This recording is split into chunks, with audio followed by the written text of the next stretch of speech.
Dongeng dari Irak berjudul Alibaba dan Perampok. Pada zaman dahulu, di Persia terdapat sebuah desa yang kecil. Di sana, hiduplah seorang penjual kayu bernama Alibaba. Alibaba adalah penjual kayu yang miskin. Ia tinggal di dalam rumah yang kecil. Untuk bisa makan sehari-hari, ia harus bekerja keras. Kalau aku ingin makan hari ini, aku harus bekerja lebih keras supaya bisa dapat kayu yang banyak lalu dijual.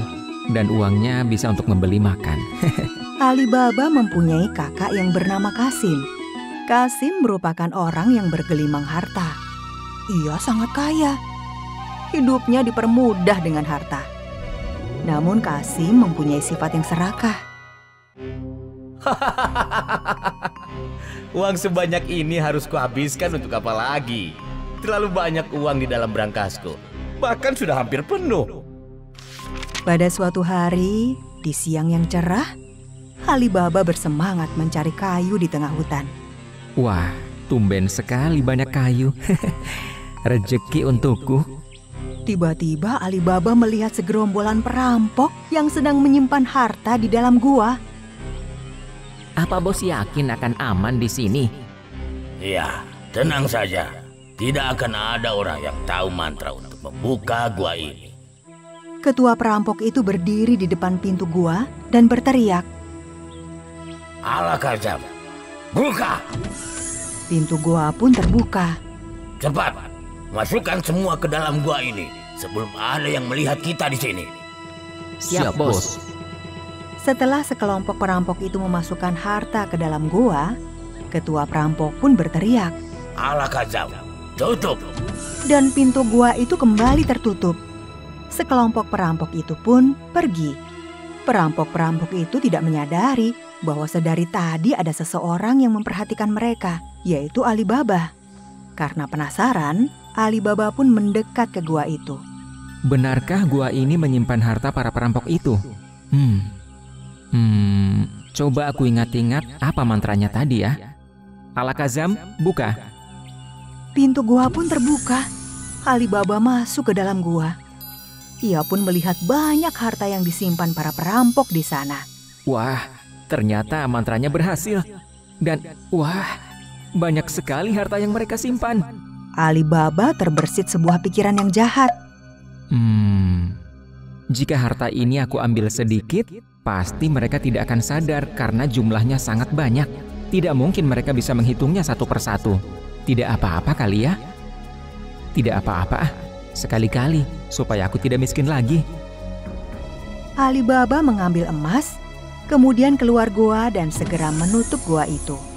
Tapi sebelum ketahuan, aku harus segera pergi dari sini. Sejak saat itu, Alibaba menjadi orang yang kaya raya.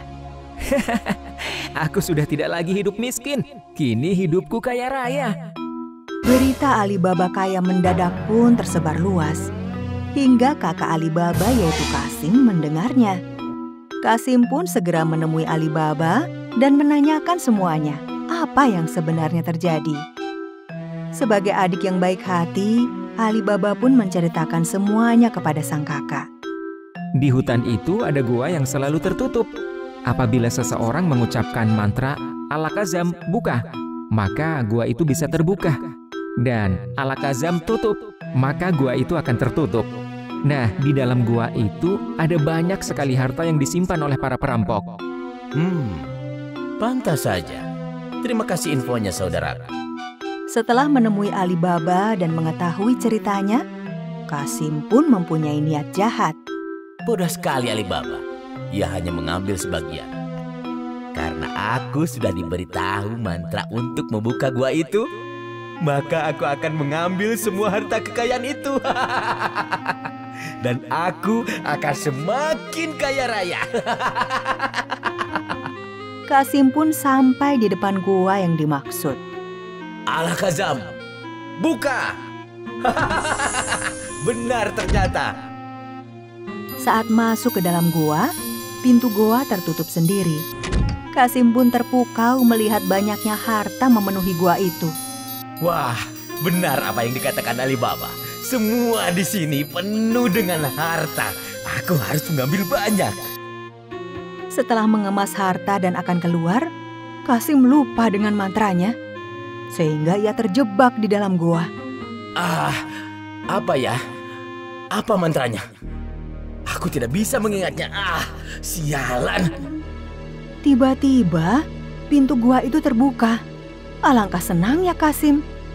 Alakazam, buka. Akhirnya ada yang membuka pintu gua ini. Jadi aku bisa keluar dari sini.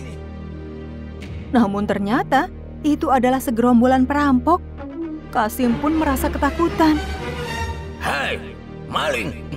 Mengapa kau mengetahui tempat ini? Kau mengintai kami? Tidak. Aku diberitahu oleh Alibaba. Ia sudah mencuri harta kalian lebih dulu dari aku. Jangan bunuh aku. Para perampok pun membebaskan Kasim dan berpencar mencari keberadaan Alibaba. Kita berpencar. Cari si Alibaba itu sampai ketemu. Siap, bos. Setelah mengetahui rumah Alibaba, ketua perampok pun menyamar menjadi orang yang tersesat. Ia ke rumah Alibaba. Apakah kau orang baik? Aku tersesat. Bisakah aku minum di rumahmu? Oh, tentu. Silahkan masuk ke rumah baruku. Saat di dalam rumah, Alibaba sama sekali tidak mengenali wajah si perampok. Tetapi, Morijana, pembantu Alibaba, ia mengenali wajah perampok terkenal itu. Tuan Alibaba dalam bahaya. Ia adalah perampok. Pasti ia akan menyakiti Tuan. Benarkah? Pasti itu adalah perampok yang menyimpan harta di dalam gua. Dia pasti mengejarku karena aku ketahuan mengambil sebagian harta mereka. Iya Tuan, biar aku yang menangani. Morijana pun menyamar menjadi penari dan menari di depan Alibaba dan tamunya. Saat mereka sedang asik menari, Morijana menusukkan pedang kecil ke dada penyamun. Alibaba pun terkejut. Perampok itu meninggal. Kini Alibaba hidup dengan tenang. Ia pun berterima kasih kepada Morijana. Alibaba pun berjanji akan memperbaiki perilakunya.